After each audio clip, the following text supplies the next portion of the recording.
आप नरेंद्र मोदी को सपोर्ट करोगे तो आर्मी को छूट मिलेगी, कांग्रेस को वोट करोगे तो आतंकवादियों को छूट मिलेगी। अगर भ्रष्टाचार करोगी, तानाशाही करोगी, देश में गुंडाई करोगी, राज्य के अंदर हिंदुओं को प्रताड़ना करोगी, संवैधानिक तरीके की हत्या करोगी, तो तुम्हें छेड़ा नहीं जाएगा, तुम्हें सत्ता से उखाड़ करके फेंका जाएगा। आए दिन ये लाल किताब लेकर घूमते हैं। पहली बार जब नेहरू जी प्रधानमंत्री बने तो भारत के टुकड़े कर दिए, इंदिरा जी प्रधानमंत्री बनी तो फिर इमरजेंसी लगा दी, राजीव जी बने तो सिखों को मरवा दिया, मनमोहन सिंह मिले तो रातों रात हिंदुओं को कश्मीर छोड़ना पड़ा। ममता बनर्जी का 8,000 करोड़ का संपत्ति कहाँ से हो गया, मुलायम सिंह के 10,000 करोड़ का संपत्ति कहाँ से हो गया, ना कारोबार ना बिजनेस ना नौकरी। लालू यादव के 9,000 करोड़ का संपत्ति कहाँ से हो गया। बिटिया मेडिकल कॉलेज के जिसको नोच के खा गए, वो संदेश खाली में टीएमसी का विधायक जिन्हें 1 महीने तक शोषण करता रहा, उन पे आवाज नहीं उठाई इन्होंने। वो संदेश खाली में जो 1,000 लोगों का पलायन हुआ, उनकी बहन बेटियों की आबरूएं लूट ली गई, उन पे कार्रवाई नहीं हुई। ईडी पे कार्रवाई करेंगे, क्यों? क्योंकि वो भ्रष्टाचारियों के खिलाफ आवाज उठा रही है। नमस्कार, आप देख रहे हैं पॉलिटिकल विवाद और मैं हूं आपके साथ विनायक कुमार। देखिए, बंगाल में सुबह से खेला हो रहा है। सुबह 6 बजे से लगातार ईडी की रेड चल रही है और लगातार ममता बनर्जी के जो करीबी है उनके यहां छापा पड़ रहा है।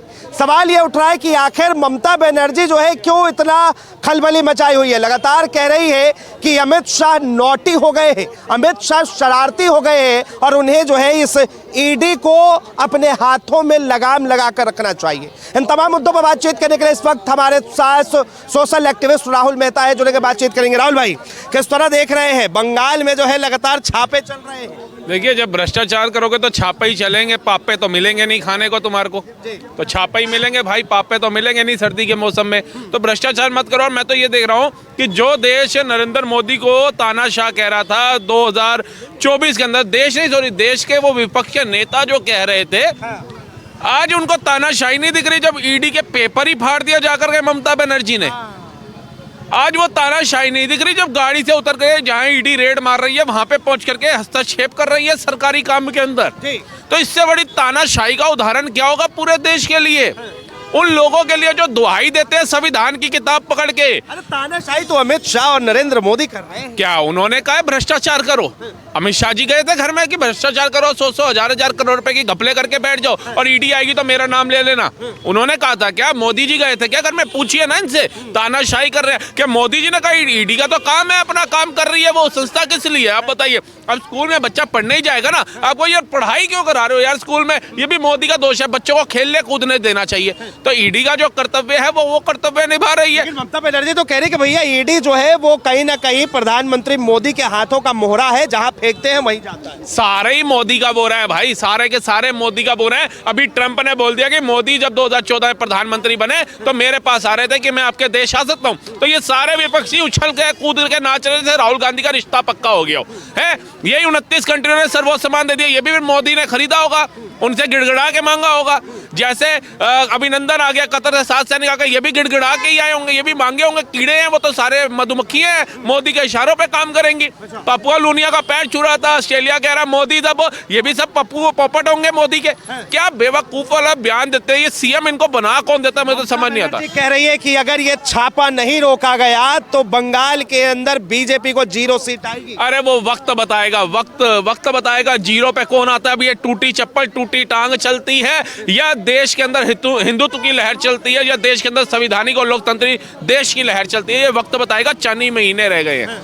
आप कह रहे हैं कि हिंदुत्व बताएगा? बिल्कुल हिंदुत्व बताएगा। क्या कसम खा के बैठी है पश्चिम बंगाल? अरे मैं कहता हूँ अल्लाह की कसम खा करके अल्लाह का नाम भी बदनाम मत करो। अच्छा। हाँ, उनकी कसमें झूठी मत खाओ, उनके नाम पे तुम जो ये राजनीति कर रही हो, मुझे लगता है कि अल्लाह ताला भी इनको माफ नहीं करेंगे। जिन अल्लाह की झूठी कसमें ये लोग खा रहे हैं, वो अल्लाह ताला जहाँ पे मुर्शिदाबाद में 1000 हिंदू परिवारों को भगा दिया जाता है, उनको बसाया नहीं जाता, लेकिन बाबरी मस्जिद बनाई जाती है। उन अल्लाह ताला की मस्जिद अगर किसी और जमीन पे बनाते ना, खुदा का इबादत घर बनाते, तो शायद अल्लाह ताला खुश होते। लेकिन उस बाबर की मस्जिद बनाई गई है जिस बाबर ने हजारों नहीं लाखों करोड़ों हिंदुओं के नरसंहार करे, छोटे छोटे साहिबजादों को दीवारों में चुनवाने का फतवा जारी किया, गुरु तेग बहादुर साहिब जी की शहीदी का फतवा जारी किया। उनके नाम की अगर मस्जिदें इस देश में बनेंगी तो आप समझ सकते हैं इससे खुदा खुश होगा या नाराज होगा। अरे सड़कों पर उतर गई है तमाम टीएमसी के कार्यकर्ता और वो कह रहे हैं कि ये तानाशाही है। अरे तानाशाही इन गुंडों की है जो सरकारी काम में हस्तक्षेप कर रहे हैं, चाहते हैं बंगाल को बांग्लादेश बना करके ही दम लेंगे हम लोग। जो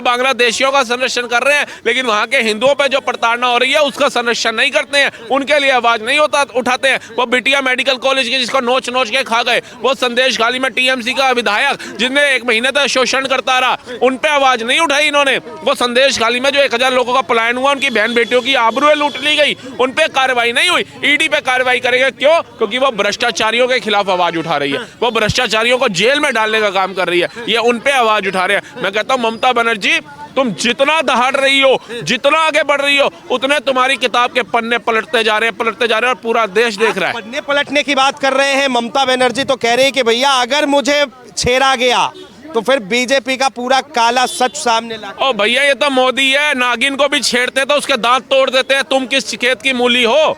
अगर भ्रष्टाचार करोगी, तानाशाही करोगी, देश में गुंडाई करोगी, राज्य के अंदर हिंदुओं पर प्रताड़ना करोगी, संवैधानिक तरीके की हत्या करोगी, तो तुम्हें छेड़ा नहीं जाएगा, तुम्हें सत्ता से उखाड़ करके फेंका जाएगा। और ये बंगाल की जनता करने जा रही है बहुत ही जल्दी। अभी हमने देखा था बंगाल के अंदर एक चुनाव हुए, करने वाली है बंगाल की, उठा के बाहर फेंकेगी, जैसे सूर्पनखा को लक्ष्मण जी ने फेंका था नाक काट करके। नहीं बताएंगे, सीधे बात। जिस तरीके से पूतना को श्री कृष्ण ने उछाल करके फेंका था, तो ये भी सूर्पनखा और पूतना से कम भूमिका नहीं निभा रही है बंगाल के अंदर। ये उनके भी आगे ही बढ़ रही हैं, उनसे भी 4 कदम आगे ही चल रही है। तो आप समझ सकते हैं ये कृष्ण की भूमि है, ये राम की भूमि है। और यहाँ सूर्पनखा और पूतना का काम नहीं चलता है। यहाँ पे देवियों को पूजा जाता है, राक्षसियों को नहीं पूजा जाता है। तो मतलब ममता बनर्जी जो है आप कह रहे हैं कि वो डर चुकी नहीं है, अभी तो डरेंगी। अभी इनके लिए भी हवालात के अंदर एक कमरा बुक कराया जाएगा, आप देखना। अच्छा। और वहां के सुप्रीम कोर्ट द्वारा जब इनको सजा दिलाई जाएगी, तो मेरे को लगता है कि वो असली आजादी का दिन होगा बंगाल के लिए, वो असली जश्न का दिन होगा वेस्ट बंगाल के लिए। कहते हैं खेला होबे। अरे खेला होबे कुछ ना होबे, तुम्हारा पैर टूटबे कुछ ना होबे, तुम्हारा सिर फूटबे कुछ ना होबे, और तुम जाबे अब बांग्लादेश में रोटी बनावे और बांग्लादेशियों के साथ खेलबे और खेलबे। अरे अब तो मंदिर बना रही है ममता बनर्जी, देखिए सनातनियों से कितना मोहब्बत है, और आप कह रहे हैं कि भाई साहब सत्ता से जाने। अरे मंदिर बनाने से कुछ नहीं होगा, मंदिर के प्रति आस्था जगाने से होगा। सही बात। मंदिर बनाने से कुछ नहीं होगा। तुम सोच रही हो मंदिर बनाऊंगी और वोट बटोर लूंगी, और उसके बाद उसी मंदिर की मूर्तियों को पुलिस की गाड़ी में डाल करके ले जाऊंगी और हिंदुओं को प्रताड़ित करूंगी। हिंदू मूर्ख नहीं है, हिंदू जाग चुका है, हिंदू को जगा दिया नरेंद्र मोदी ने। तुम कहते हो नरेंद्र मोदी ने क्या किया? नरेंद्र मोदी, मैं कहता हूं कुछ किया या नहीं किया, बहुत कुछ तो किया, लेकिन कम से कम 100 करोड़ हिंदुओं को जगा दिया उसने। आज हिंदू डंके की चोट पे अपने लिए आवाज उठाता है, और अपने किसी पड़ोसी मुल्क के अंदर भी। मैं आपके पास आऊंगा, क्या कहेंगे? देखिए कह रहे कि हिंदुओं को जगा दिया, हिंदुओं को असल में जगाया कौन, ममता बनर्जी ने या फिर नरेंद्र मोदी? ममता बनर्जी ने तो अपने वोट बैंक को ही जगाया है आज तक। उसके अलावा तो वो किसी और के लिए खड़ी होती नहीं है।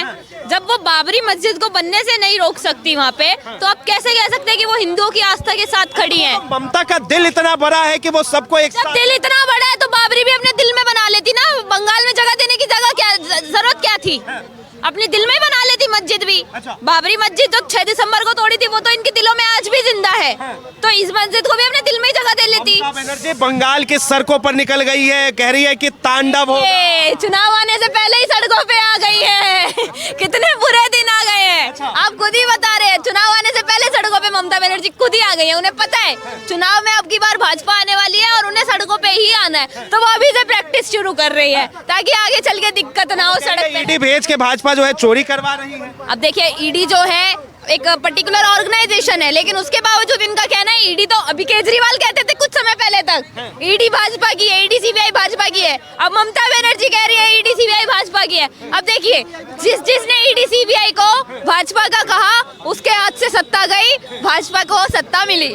आज ममता बनर्जी कह रही है ईडी सीबीआई भाजपा की है, उनके हाथ से सत्ता जाएगी, भाजपा को सत्ता मिलेगी। ये अपनी जुबान खुद ही काली करके अपनी ही सत्ता को नजर लगा रहे हैं और कुछ नहीं। बनर्जी का मतलब होता है ब्राह्मण, और खुद जो है ममता बनर्जी ब्राह्मण समाज से आती है, तो आपको लगता है कि वो हिंदुओं का वोट वहां पे कटेगा? देखिए, अगर सच में ममता बनर्जी ब्राह्मण समाज से ही आती है, वो ममता बनर्जी है, बानो नहीं है, तो ऐसी बनर्जी को देख के मैं कहूंगी सॉरी, यहाँ पे पंडित भी खड़े हैं, लेकिन ब्राह्मणों का खून पानी हो चुका है। खून नहीं खोलता आपका। ये अलग समुदाय भी नहीं है जहाँ पे कलमा का रिश्ता निभा दिया जाएगा, चाहे कोई घटिया काम ही कर रहा हो, चाहे कोई गलत काम भी कर रहा हो। ये कलावा का रिश्ता वाला है। यह रावण भी ब्राह्मण था, बता दूं आपको, 4 वेदों का ज्ञाता था, 16 पुराण पढ़ रखे थे, महादेव का भक्त था, कैलाश पर्वत तक उठा लिया था और 10 सिरों को काट काट करके महादेव को पूजा करता था वो। लेकिन लेकिन उसके एक गलत निर्णय ने आज उसका जगह जगह पुतला फुकवा रहा है। तो ऐसे ब्राह्मण पूतना बन करके अगर निकलेंगे तो इनका भी काम वही होगा जो श्री कृष्ण ने किया था। क्या कहेंगे, कह रहे कि भैया पूतना बन के, अब क्या ममता बनर्जी पूतना दिखती? नहीं नहीं बिल्कुल सही। अरे राहुल भाई जो भी बोलते हैं बढ़िया ही बोलते हैं। वो जो करा है उसने बहुत गलत करा है हिंदुओं के साथ वहाँ पर।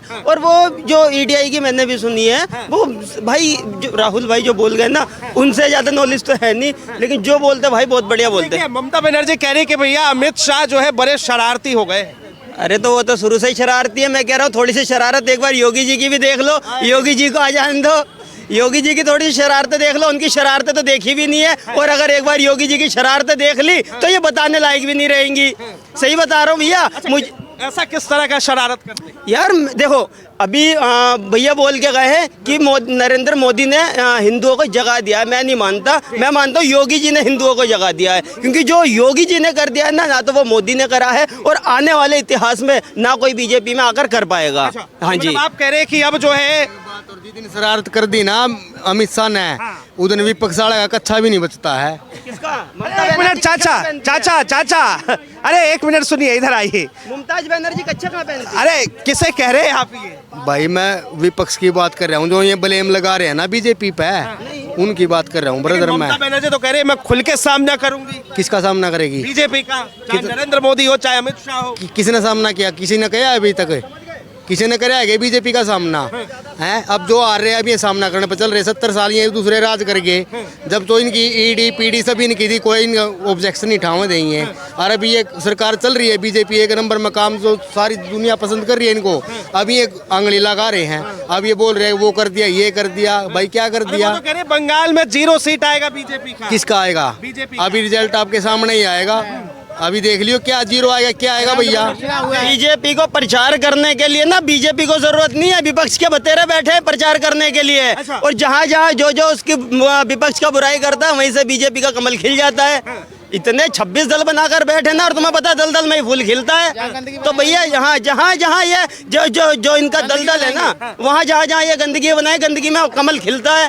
तो बीजेपी को कोई रैली निकालने की जरूरत नहीं है, और ना कोई उनको मतलब रैली निकालने की जरूरत है, ना कोई प्रचार करने की जरूरत नहीं है। ममता बनर्जी कह रही है कि बीजेपी जो है चोर पार्टी है, वो चुराती है। आज ईडी का रेड पड़ा और उसमें जो है उनके हाई प्रोफाइल सीक्रेट चीजें जो है चुरा रही थी बीजेपी। भैया कहने को तो राहुल गांधी भी कहता है कि मोदी जी वोट चोर। फाइल क्यों छीन ली हाथ से? उनके पूरा चीटा खुलने वाला था। जिस कंपनी को फंड दे रही थी, जिस कंपनी से वो वोट बैंक बना रही थी, उसका चीटा खुलने वाला था। ये बताइए, सुप्रीम कोर्ट पहली बार सीबीआई बंद तोता किसको कहा है? कांग्रेस को कहा है। वो मुलायम सिंह किसको कहा है कि मतलब कांग्रेस पार्टी भ्रष्ट पार्टी है, कब आपको सीबीआई लगा के पकड़ लेगी? वो किसको कहा है? कांग्रेस का है। कांग्रेस में सब मिली भगत है। क्या पहली बार कोई जेल गया है? क्या हम अगर कांग्रेस अगर इतना ही भ्रष्ट होती तो ममता बनर्जी बोलती ना, वो तो आज तक नहीं बोली। यार एक बात मेरे को बताओ, आए दिन ये लाल किताब लेकर घूमते हैं। पहली बार जब नेहरू जी प्रधानमंत्री बने तो भारत के टुकड़े कर दिए, इंदिरा जी प्रधानमंत्री बनी तो फिर इमरजेंसी लगा दी, राजीव जी बने तो सिखों को मरवा दिया, मनमोहन सिंह मिले तो रातों रात हिंदुओं को कश्मीर छोड़ना पड़ा।